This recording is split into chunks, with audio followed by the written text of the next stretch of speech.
Hello, everyone. First of all, let me introduce myself. So, my name is Emilia Kaniewska, and I'm a first year PhD student in the University of Illinois at Urbana-Champaign. And I'm in Dr. Fatima's Hussein lab. So, I will talk to you today about the neuroanatomical changes in gray and white matter due to tinnitus and hearing loss in a military population. So, first of all, why neuroanatomical changes in gray and white matter? Well, that's because it helps us uncover and explain the neural mechanisms behind tinnitus and hearing loss. And why in the military population? That's because of its high prevalence. So tinnitus and hearing loss are the top two service-related disabilities among veterans. So what do we know so far? There is a lot of inconsistency in the findings in the general population of tinnitus participants. However, most of these changes are visible in auditory processing regions and in the limbic system. So how did we conduct our study? We collected the data from 68 participants in age between 21 years old and 64 years old. Then we divided them into two groups. Group 1, which had tinnitus, and Group 2, who were controls without tinnitus. Later on, these two groups were divided into 4 subgroups, depending on if the additional hearing loss was present or not. So to examine the gray matter changes, we used voxel-based morphometry in SPM, which is based in MATLAB, with the CAT12 toolbox. For the white matter changes, we used the fractional anisotropy in the FSL software with the TBSS toolbox. And below you can also see the parameters that we used for the data acquisition. All right. So on this slide, we can see hearing levels across the two main groups. So tinnitus and controls, and also 4 subgroups, meaning we have controls who have hearing loss, controls who do not have hearing loss, tinnitus who have hearing loss, and tinnitus who do not have hearing loss.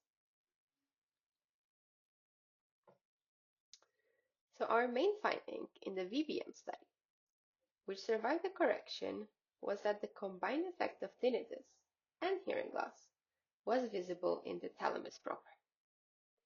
The thalamus proper plays a crucial role in auditory processing.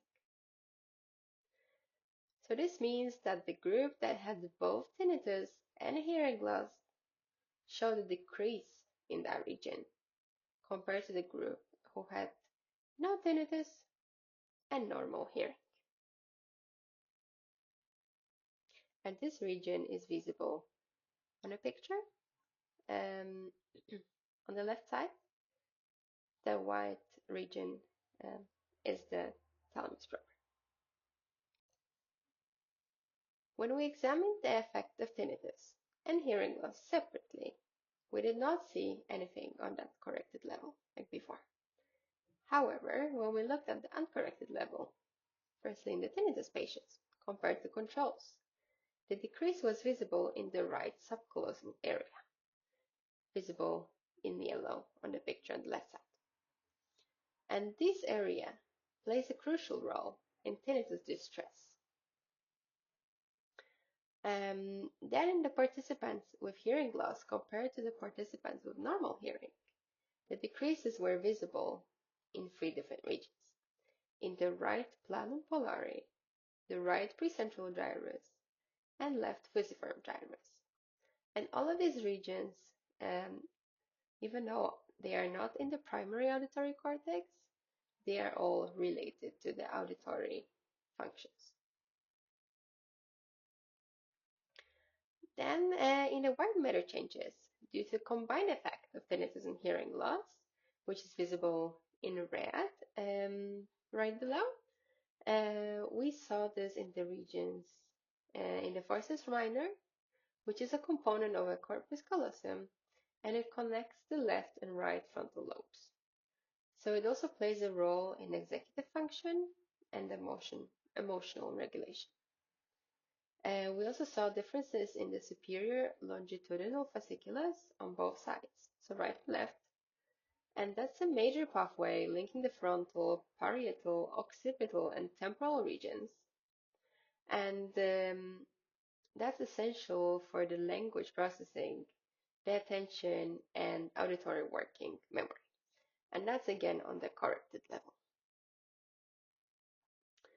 Later on, we looked at the changes due to hearing loss alone, and they are again marked in red, and they were interestingly greater and showed changes across more of the white matter pathways than in the participants with both tinnitus and hearing loss. So here again, we see the thalamus, just like in the VBM analysis before, and this time it's specifically in the right anterior thalamic rotation. And just like in the combined effect of hearing loss and tinnitus, we see superior longitudinal fasciculus, but this time only on the left side. And we also see the right corticospinal tract, which is primarily responsible for the motor function, but has also indirect connections with the auditory and somatosensory processing pathways. And that's again on the corrected level.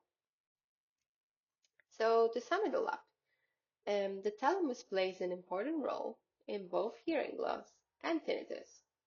And as we evidence that by structural and white matter alterations,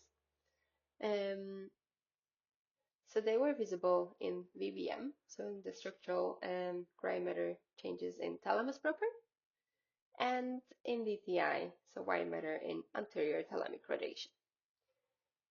Hearing loss related rate changes were more detectable in a white matter than in the gray matter, and that indicates that the white matter integrity may be more sensitive to auditory deprivation and to the presence of tinnitus. The DTI findings appear to be primarily driven by the hearing loss rather than tinnitus, highlighting the dominant influence of auditory input reduction on the white matter microstructure. Additionally, based on our previous work in our lab, Hussein's and Dr. Hussein's and Kant's, we propose that while hearing loss has a greater effect on white matter integrity changes, tinnitus may modulate some of these changes, exhibiting a preserving influence on neuroanatomy. And thank you.